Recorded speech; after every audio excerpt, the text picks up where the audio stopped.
ఒక special child మన లైఫ్‌లోకొచ్చిన తర్వాత, మారేది ఆ చైల్డ్ లైఫ్ మాత్రమే కాదు, మొత్తం ఫ్యామిలీ లైఫ్ కూడా. చాలా స్పెషల్ నీడ్స్ ఫ్యామిలీస్‌లో ఇలాంటి చేంజెస్ డెఫినెట్‌గా ఒస్తాయి. మా లైఫ్‌లో కూడా డయాగ్నోసిస్ తర్వాత రొటీన్, ప్రియారిటీస్, ఫ్యామిలీ లైఫ్, బయటికి వెళ్ళడం ఇలా చాలా విషయాలు కంప్లీట్‌గా చేంజ్ అయ్యాయి. శౌర్య మా లైఫ్‌లోకొచ్చిన తర్వాత మా లైఫ్‌లో ఏం మారింది? శౌర్యకి ఆటిజం ఉందని తెలిసిన రోజు మా జీవితంలో ఏదో ఒక ప్రాబ్లమ్ స్టార్ట్ అయిందని అనుకున్నాం. కొన్ని మంత్స్ థెరపీ చేయిస్తే స్పీచ్ వచ్చేస్తుంది. అన్నీ నేర్చేసుకుంటాడు. He will be fine. He will be all right. మళ్ళీ మా ఫ్యామిలీ లైఫ్ నార్మల్ అయిపోతుంది. ఇదే మా ఎక్స్‌పెక్టేషన్. కానీ ఈరోజు వెనక్కి చూస్తే ఆటిజం శౌర్య జీవితాన్ని మాత్రమే మార్చలేదు. మా ఇంట్లో ప్రతి ఒక్కరి జీవితాన్ని మార్చింది. మా రొటీన్ మారింది. మా ఫ్యామిలీ లైఫ్ మారింది. మా ట్రావెలింగ్, మా ఇంటి సెటప్ మారింది. మా ప్రియారిటీస్ మారాయి. కానీ అన్నింటికంటే పెద్దగా మారింది మాత్రం మేము శౌర్యని చూసే మా ఆలోచన. అసలు శౌర్య మా జీవితంలోకొచ్చిన తర్వాత మా లైఫ్‌లో ఏమేం మారిందో ఈరోజు మీతో పూర్తిగా షేర్ చేసుకుంటాను. ఫస్ట్‌లో మాకు ఆటిజం అంటే పూర్తిగా అండర్‌స్టాండ్ కాలేదు.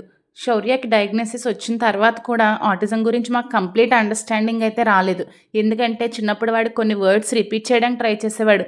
క్యాట్ అంటే టాట్ అనేవాడు. థాంక్ యూ అంటే థాక్యూ ఇలా కొన్ని కొన్ని వర్డ్స్ రిపీట్ చేయడానికి ట్రై చేసేవాడు. అందుకే మాకొక నమ్మకం ఉండేది. వాడికి స్పీచ్ ఉంది కదా! కొంచెం డిలే మాత్రమే. థెరపీ చేస్తే మళ్ళీ మాటలొచ్చేస్తాయి. అంతేకాదు 6 మంత్స్ మాక్సిమం 1 ఇయర్ థెరపీ చేస్తే సరిపోతుంది. తర్వాత మళ్ళీ మా హస్బెండ్‌తో కలిసి ఫ్యామిలీ అంతా ఒకే చోట ఉండొచ్చు. శౌర్యని స్కూల్‌లో వేయొచ్చు అని కూడా అనుకునేవాళ్ళం. మా ఫ్యూచర్ గురించి మేము వేసుకున్న ప్లాన్ అంతా చాలా సింపుల్‌గా ఉండేది. కానీ ఆ ప్లాన్ ఎంతగా మారబోతుందనేది అప్పుడు మాకు తెలియలేదు.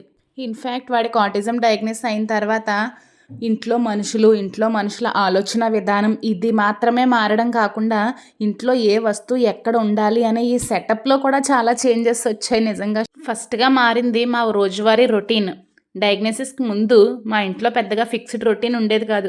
శౌర్య నైట్ 1:00, 2:00 వరకు కూడా పడుకోకుండా ఉండేవాడు. కానీ థెరపీ స్టార్ట్ చేసిన తర్వాత వాడిని తొందరగా పడుకోబెట్టాలి. మార్నింగ్ త్వరగా లేపాలి. రెడీ చేయాలి. టైంకి థెరపీకి తీసుకెళ్ళాలి. ఇలా ప్రతిరోజు ఒక షెడ్యూల్ అయిపోయింది. థెరపీ సెషన్ 45 మినిట్స్ అనుకోండి. మనం 15 మినిట్స్ లేదా 20 మినిట్స్ లేట్‌గా వెళ్తే ఆ టైం అంతా పోయినట్టే. ఎందుకంటే నెక్స్ట్ చైల్డ్‌కి ఆల్రెడీ సెషన్ అసైన్ అయిపోయి ఉంటుంది. థెరపిస్ట్ కూడా మన కోసం ఎవరు ఎక్స్‌ట్రా టైం ఇవ్వలేరు. అందుకే మార్నింగ్ నుంచే ఒక రష్. అప్పటి వరకు చాలా ఫ్రీగా ఉన్న మా లైఫ్ ఒక్కసారిగా క్లాక్ చూసుకుంటూ నడిచే లైఫ్ అయిపోయింది. అది శౌర్యకి అప్పటికి జస్ట్ 2 ఇయర్స్ ఏజ్. వాడి స్లీప్ రొటీన్ మార్చడం కూడా మాకు చాలా డిఫికల్ట్‌గా ఉండేది. ఫ్యామిలీ లైఫ్ కూడా ఒక్కసారిగా మారిపోయింది. థెరపీ కోసం మేము ఆంధ్రాకి వచ్చి ఉండాల్సొచ్చింది. మా హస్బెండ్ ఒక చోట, నేను శౌర్యతో ఇంకో చోట. అప్పటికి మా చిన్న బాబు పుట్టి కేవలం 4 మంత్స్ మాత్రమే అయింది. ఒకవైపు చిన్న బాబు, మరోవైపు శౌర్య థెరపీ, ఇంట్లో పనులు, శౌర్యని చూసుకోవడం అన్నీ నేను సింగిల్‌గా మేనేజ్ చేయాల్సిన సిచ్యువేషన్. నిజంగా చెప్పాలంటే నా పర్సనల్ లైఫ్ అనేది దాదాపు లేకుండా పోయింది. ఒక్క గంట కూడా నాకు ఫ్రీ టైం దొరకని రోజులుండేవి. అందులో మా హస్బెండ్ దగ్గర లేకపోవడం వల్ల ఎమోషనల్ సపోర్ట్ కూడా చాలా మిస్ అయ్యేది. అప్పట్లో ఒక్క థాట్ మాత్రం రెగ్యులర్‌గా వచ్చేది. ఇంకెంతకాలం ఇలా ఉంటాం? ఎందుకంటే అప్పటికి మేము అనుకున్నది కొన్ని మంత్స్ థెరపీ అంతే. మళ్ళీ ఫ్యామిలీ అంతా ఒకే చోట ఎప్పటికుంటాం? కానీ సిచ్యువేషన్ మెల్లగా వేరేగా మారుతుంది. బయటికి వెళ్ళడం కూడా ఒక పెద్ద టాస్క్ అయిపోయింది. ఇద్దరు పిల్లల్ని ఇంట్లో వదిలి నేను బయటికి వెళ్ళలేను. కాబట్టి ఏదైనా పనుంటే శౌర్యని కూడా వెంట తీసుకెళ్ళాలి. వాటర్ టిన్ తెచ్చుకోవాలన్నా, వెజిటేబుల్స్ కొనాలన్నా, మార్కెట్‌కి వెళ్ళాలన్నా ఏదైనా సరే ఒకవైపు పని చేసుకోవాలి. మరోవైపు శౌర్య చేతిని ఇంకో చేత్తో పట్టుకుని ఉండాలి. ఎందుకంటే హ్యాండ్ వదిలితే ఎటు వెళ్తాడో తెలీదు. ఒకవేళ వాడు బలంగా చెయ్యి వదిలించుకున్నా నా కన్ను దృష్టి నుంచి మాత్రం వాడిని మిస్ అవ్వకుండా చూసుకోవాలి అనే ఒక భయం ఒకవైపు. అప్పుడు నాకు లోన్లీనెస్ చాలా ఉండేది. ప్రెషర్ ఉండేది. రెస్పాన్సిబిలిటీ చాలా ఉండేది. కానీ అదే టైంలో ఒక డిటర్మినేషన్ కూడా ఉండేది. ఏమైనా సరే శౌర్య థెరపీ మాత్రం మిస్ అవ్వకూడదు. ఆ తర్వాత శౌర్య బిహేవియర్‌ని చూసే మా విధానం మారింది. మొదట్లో శౌర్య కొన్ని బిహేవియర్స్ చేస్తే చిన్న పిల్లాడే కదా! మొండితనం, స్టబర్నెస్ ఇలా అయ్యి ఉంటుందిలే అనుకునేవాళ్ళం. కానీ వాడు చాలా జంపింగ్ చేసేవాడు. విండోస్ ఎక్కడానికి ట్రై చేసేవాడు. హైట్స్ ఎక్కడానికి ట్రై చేసేవాడు. కిచెన్‌లో వెసల్స్‌తో ఆడుకుంటూ సిలిండర్ మీద ఎక్కేవాడు. ముందు ఇవన్నీ మాకు జస్ట్ చిన్నపిల్లాడి బిహేవియర్ ఎలా ఉంటుందో అలాగే అనిపించేవి. కానీ డయాగ్నోసిస్ వచ్చిన తర్వాత ఆటిజం గురించి సెర్చ్ చేయడం మొదలుపెట్టాం. థెరపిస్ట్‌తో మాట్లాడడం మొదలుపెట్టాం. అప్పుడు మెల్లగా అర్థమైంది. వాడు ఇలా ఎందుకు చేస్తున్నాడు అనే క్వెషన్ కంటే వాడి బిహేవియర్ వెనక రీజన్ ఏంటి అని అర్థం చేసుకోవడం చాలా ఇంపార్టెంట్. ఈ చేంజ్ కూడా ఒక్క రోజులో రాలేదు. థెరపీ జర్నీతో పాటు మాకు అండర్‌స్టాండింగ్ పెరిగింది. థెరపీలో వాళ్ళ పని మనమేం చేయగలం అనుకునేవాళ్ళం. ఇది కూడా మొదట్లో మా థింకింగ్. థెరపిస్ట్‌కే టెక్నిక్స్ తెలుసు. వాళ్ళే నేర్పించగలరు. మనకేం తెలుసు అనుకునేవాళ్ళం. థెరపీకి తీసుకెళ్ళడం, థెరపిస్ట్ టీచ్ చేయడం అంతే అనుకునేవాళ్ళం. కానీ కొంతకాలం తర్వాత థెరపీ మాత్రమే సరిపోతుందా అనే డౌట్ మాకొచ్చింది. థెరపిస్ట్‌తో మాట్లాడాం. వాళ్ళు థెరపీలో చేసే కొన్ని యాక్టివిటీస్‌ని ఇంట్లో కూడా ట్రై చేయడం మొదలుపెట్టాం. ఫ్లాష్ కార్డ్స్ కొన్నాం, యాక్టివిటీ బోర్డ్స్ కొన్నాం, లెర్నింగ్ మెటీరియల్స్ చాలా కొన్నాం. మొదట్లో యాక్టివిటీ బోర్డ్స్‌తో మంచి రిజల్ట్స్ కూడా కనిపించాయి. కానీ ఒక స్టేజ్‌లో శౌర్య ఆల్ఫాబెట్స్, నంబర్స్, పర్టిక్యులర్ యాక్టివిటీస్‌కి చాలా ఫిక్స్ అయిపోయాడు. ఒక యాక్టివిటీ నుంచి ఇంకొక యాక్టివిటీకి షిఫ్ట్ చేయడానికి కూడా చాలా డిఫికల్ట్ అయ్యేది. అప్పుడు మాకు ఇంకో విషయం అర్థమైంది. లెర్నింగ్ అంటే ఒక యాక్టివిటీ నేర్పించడం మాత్రమే కాదు. ఒక యాక్టివిటీ నుంచి ఇంకొక యాక్టివిటీకి షిఫ్ట్ అవ్వడం కూడా నేర్పించాలి. కానీ మేము నిజంగా నేర్పించగలిగింది daily life skills, flash cards, activity boards, therapist చేసే విధంగా మేము చేయలేకపోయాం. కానీ రోజువారీ జీవితంలో అవసరమైన స్కిల్స్ మాత్రం మేము ప్రాక్టీస్ చేయించగలిగాం. అది మాకు చాలా ఇంపార్టెంట్ రియలైజేషన్. ఫర్ ఎగ్జాంపుల్, శౌర్యకి ఇనీషియల్లీ గ్లాస్‌తో వాటర్ తాగడం కూడా రాదు. మొదట్లో బాటిల్ క్యాప్‌లో కొంచెం వాటర్ ఇవ్వడం, తర్వాత స్లోగా గ్లాస్‌కి అలా షిఫ్ట్ చేసాం. సిప్పర్‌తో డ్రింక్ చేయించడం, బాటిల్ పైకెత్తి తాగడం, ఇలా ఒక్కో స్టెప్ బై స్టెప్‌గా నేర్పిస్తూ వచ్చాం. ఫుడ్ విషయంలో అయితే నేను చాలా భయపడ్డాను. శౌర్యకి చ్యూయింగ్ కూడా సరిగ్గా వచ్చేది కాదు. ఇది ఎలా నేర్చుకుంటాడని చాలా భయపడ్డాం. కానీ ఫుడ్ ఒక్కొక్కటిగా ట్రై చేస్తూ ఉండగా చివరికి చ్యూయింగ్ కూడా నేర్చుకున్నాడు. టాయిలెట్ ట్రైనింగ్‌లో కూడా వాడంతట వాడు టాయిలెట్‌కి వెళ్ళేవాడు కాదు. కానీ మేము తీసుకెళ్ళినప్పుడు టాయిలెట్ చేయడం నేర్చుకున్నాడు.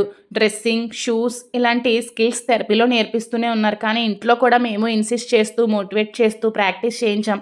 అప్పుడు మాకు అర్థమైంది, థెరపీ ఒక పార్ట్ మాత్రమే. మిగతా రోజంతా మనం చేసే ప్రాక్టీస్ కూడా చాలా ఇంపార్టెంట్.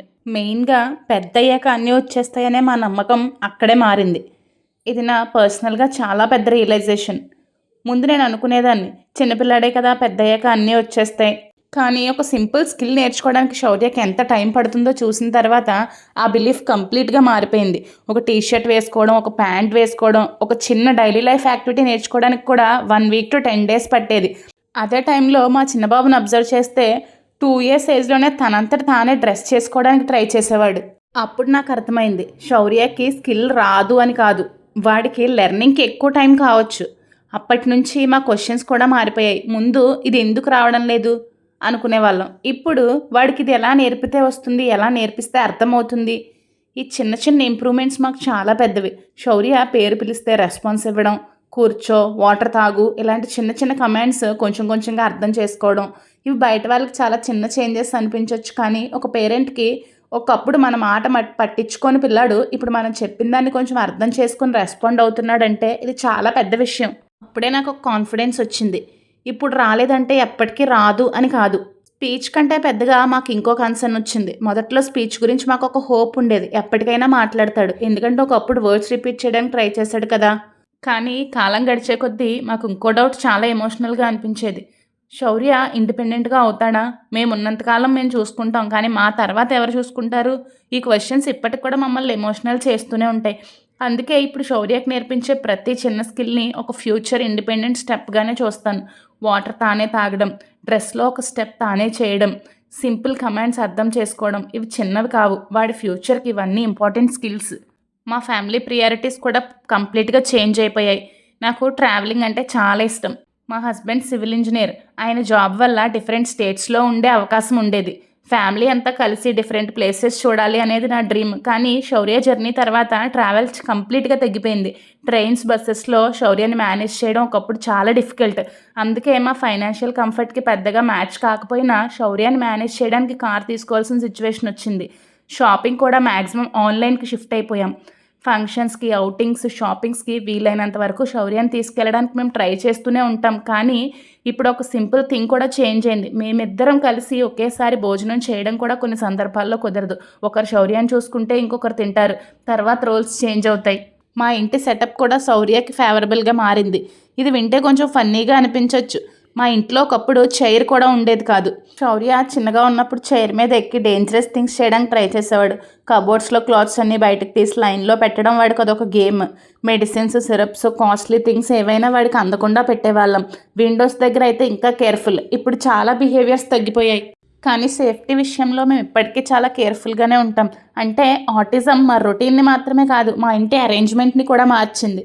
ఈ జర్నీలో మా గ్రాండ్ పేరెంట్స్ సపోర్ట్ అయితే నేను ఎప్పటికీ మర్చిపోలేను. అప్పటి వరకు వాళ్ళు నా దగ్గర ఉండేవాళ్ళు కాదు.